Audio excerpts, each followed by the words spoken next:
la complejidad es la tercera muestra online que hacemos en el Pabellón de las Bellas Artes de la UCA. Para esta ocasión desarrollamos junto al equipo de Espacio Pla y Agustín Pontura una interfaz conceptual en la que busqué plasmar el concepto propuesto desde la muestra y las obras de una forma gráfica. La muestra reúne obras de 3 artistas, Elisa Balmaceda, Diego Alberti y René Carmichael, que tienen la particularidad de trabajar sobre problemáticas técnicas desde un abordaje sensible y que en sus prácticas se encuentran con la complejidad de las tramas que abordan. Desde un inicio, la idea fue trabajar sobre el concepto de complejidad como un rasgo característico de nuestra época. Y para lograrlo fue importante pensar en cómo es posible abarcarla, tanto a nivel formato como desde el recorte que íbamos a hacer en los contenidos. Es evidente que decir la complejidad es algo muy general, pero cuando lo anclamos como paradigma relacionado a un momento particular aparecen algunos ejes, temas de agenda que rondan la cabeza de muchas personas. En el sentido del formato, el diagrama apareció como una figura propicia. Además de que este es un ejercicio que vengo practicando hace algún tiempo y que básicamente se trata de poder presentar conceptos e ideas de una forma alternativa a la linealidad del texto. La intención con el diagrama es que estos ejes elegidos aparezcan de una forma que no establezca una jerarquía y que genere multiplicidad de conexiones entre ellas, y la libertad para quien la observa de hacer esas conexiones de una forma personal. Además, en este caso, tiene la particularidad de ser la interfaz de la muestra, el espacio conceptual en el que se ubican las obras y la forma en la que es posible recorrerlas. Los ejes que elegí están basados en las problemáticas que tienen presencia en las obras y que de una forma abstracta y sin detalle podemos decir que son el futuro de la energía, el lugar del cuerpo en la abstracción, la aceleración de la digitalización. Para empezar podemos ver que en el centro del diagrama se ubica la palabra experiencia. El diseño del diagrama está pensado para poner en tensión esta palabra y concepto, desde la perspectiva de lo que plantean las obras. Pero es importante para mí ese punto de gravedad a partir del cual puedo ubicar otras preguntas, que tienen que ver con qué es la experiencia hoy, qué la influye, qué atenta contra ella, de qué se construye y alimenta. Por un lado tenemos un eje vertical en el que aparece la energía y la magnitud, como puntos fuertes. En el medio vemos temas como la cibernética, el organicismo, la ecología, el cuerpo, la escala, la emoción. Quizás este sea el eje más duro o técnico del diagrama, que básicamente sitúa la experiencia entre el medio y el sujeto. Desde este eje podemos pensar, por ejemplo, en la obra de Elisa Balmaceda, que cuestiona la persistencia del colonialismo en la era de la globalización, la relación de la escala humana con la magnitud de la obra humana y su ingeniería.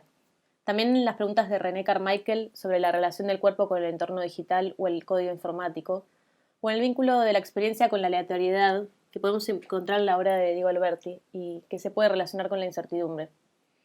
Por otro lado, en el eje horizontal tenemos un contrapunto entre ritual y lenguaje. Este eje, que se abre a un montón de subtemas, plantea la perspectiva más blanda de esta idea sobre la experiencia. Acá mis preguntas, inspiradas en el discurso de las obras, tienen que ver con cómo estos temas de agenda, digamos, que plantean las obras, modifican y reconfiguran la forma en la que aprendemos la realidad.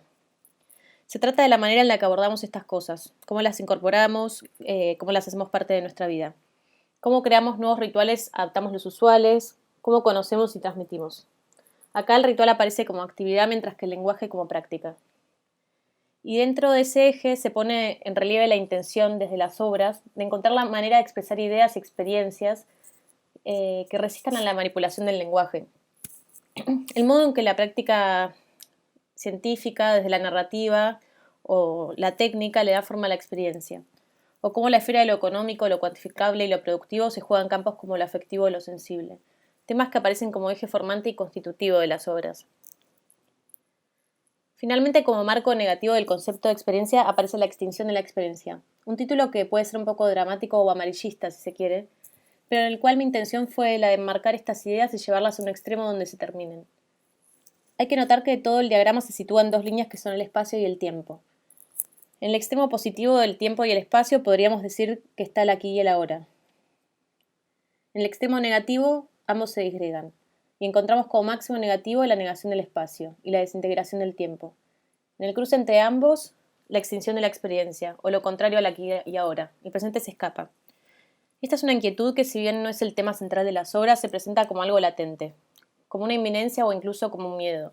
Las obras se distribuyen en el espacio de una forma quizás un poco arbitraria o caprichosa. En realidad, todo guarda relaciones íntimas y subrepticias con los distintos temas que toca el diagrama, e incluso con muchos más, porque justamente se propone abordar temas complejos de una forma sensible, subjetiva, poética.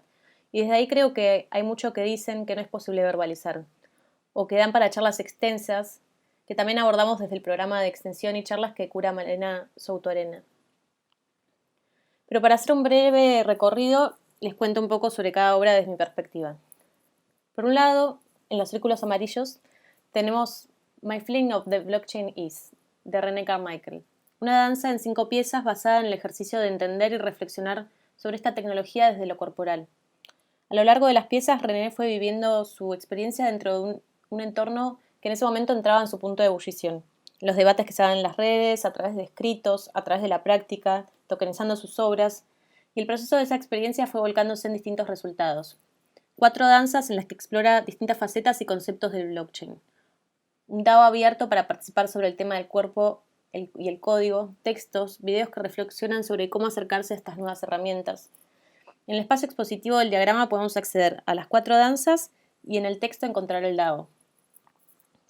En los círculos magentas encontramos la obra de Elisa Balmaceda, que consiste en un gran sistema de relaciones entre distintas investigaciones de campo y situaciones que Elisa atravesó en los últimos años. De alguna forma esta obra funciona como un diagrama paralelo a la muestra, una constelación de vivencias que se conectan a través de su mirada, pero que en realidad presentan muchas cosmogonías sobre asuntos similares, que tienen que ver con la energía y a partir de eso con cómo concebimos y conceptualizamos la naturaleza y los recursos. Y en los círculos azules encontramos la obra de Diego Alberti, que presenta una obra en 3 piezas, 3 ejercicios estéticos que formula a través de la combinación de datos. Data, Mood y Self funcionan como una tríada que abarca distintos aspectos de la mutación de la experiencia a partir de un fenómeno radical como fue la pandemia. En los 3 casos existe un cruce de información concreta y estructurada con fuentes de aleatoriedad informática. Esto, por un lado, hace que la aleatoriedad se vuelva un eje estructurante en el discurso de la obra. Por otro lado, en un sentido práctico, estamos hablando de una obra generativa. Esto quiere decir que cada vez que se ejecuta existe un proceso y un resultado inédito.